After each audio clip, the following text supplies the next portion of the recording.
السلام علیکم۔ یہاں سے ہمارا حج 2024 مینا کے سفر کا آغاز ہوتا ہے، جس میں سعودی حکومت سرکاری حجاج اکرام کو ہوٹل سے مینا تک کی بس سروس کی سہولت فراہم کرتی ہے، جو حج پیکیج میں شامل ہوتا ہے۔ اور مینا میں حجاج اکرام 5 دن قیام کرتے ہیں، 8 ذی الحج سے 12 یا 13 ذی الحج تک۔ اس کے لیے بہترین حل یہ ہے کہ آپ ایک بیگ تیار کر لیں جس میں یہ چیزیں شامل کریں، تاکہ آپ کو وہاں کسی پریشانی کا سامنا نہ کرنا پڑے۔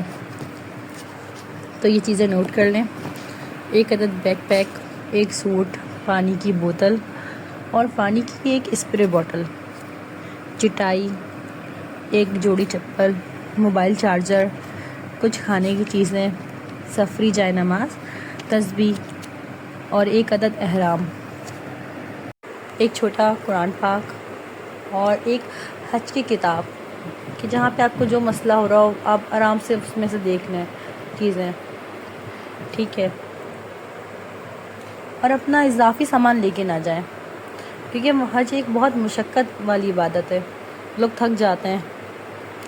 اور 1 ڈوری والا بیگ لازمی رکھیں، کیونکہ جب ہم رمی کرنے کے لیے جاتے ہیں تو ہمیں پورے بیگ کی ضرورت نہیں پڑتی، ہم ویسے ہی بہت چلنا پڑتا ہے، ہم تھک جاتے ہیں۔ اس کے علاوہ اضافی سامان لے کے جانے کی ضرورت نہیں ہے، کیونکہ 5 دن میں اتنی ضرورت نہیں پڑتی چیزوں کی، بندہ تھک جاتا ہے۔ اور یہ آپ مینا کے سفر دیکھ رہے ہوں گے، جس وقت میں بس میں ہی ہوں، کہ بہت خیمے، بہت سادہ۔ اب آپ کو اس میں سے اپنا خیمہ ڈھونڈنا پڑتا ہے۔ بہتر ہے اپنے گروپ کے لوگوں کے ساتھ جا رہے ہیں تو ان کو کہیں کہ وہ آپ 1 دن پہلے جا کے دیکھ آئیں، تو یہ آسانی ہو جاتی ہے اس میں، کہ ہم پہنچ گئے ہیں اپنے خیمے میں۔ اور جگہ جگہ یہ پول لگے ہوتے ہیں، اس پہ پول نمبر اور مکتب نمبر لکھا ہوتا ہے۔ جیسے ہمارا مکتب نمبر ہے 266۔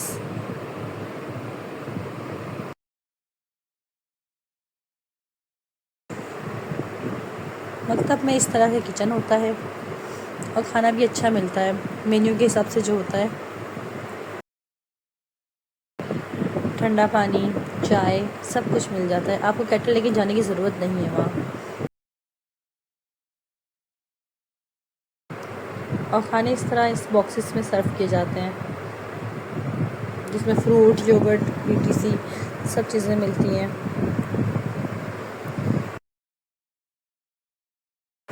اور مینا سے رمی کرنے کے لیے ہم جب جمرات جاتے ہیں تو ہمارے پاس 2 رستے ہوتے ہیں، یا تو ہم پیدل جا سکتے ہیں یا تو ٹرین کا سفر کریں،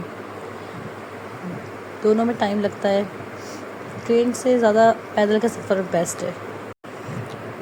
اور یہ میدان عرفات کے مناظر ہیں، جہاں پہ حکم ہے کہ آپ دعائیں مانگیں، خوب مانگیں، خوب مانگیں، کھڑے ہو کے مانگیں، دھوپ میں مانگیں، تھک جائیں تو سائے میں کچھ دیر بیٹھ کے مانگیں، لیکن آپ یہاں دعائیں کریں، صرف یہاں پہ دعائیں قبول ہوتی ہیں۔ انفرادی دعائیں کریں، اجتماعی دعائیں کریں، زیادہ بہتر انفرادی دعائیں ہوتی ہیں۔ کچھ صورتیں پڑھیں، جیسے سورہ فتح ہو گئی، سورہ یاسین، سورہ رحمان، نماز حاجات۔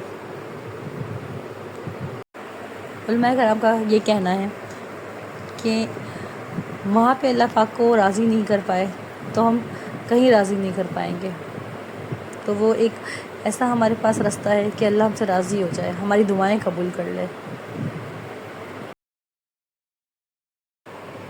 اور حج کے سفر میں ہمیں اپنی زندگی کو بدلنا ہے، جیسے اپنے معاملات کو صاف رکھیں، آسانی کی دعائیں مانگتے رہیں۔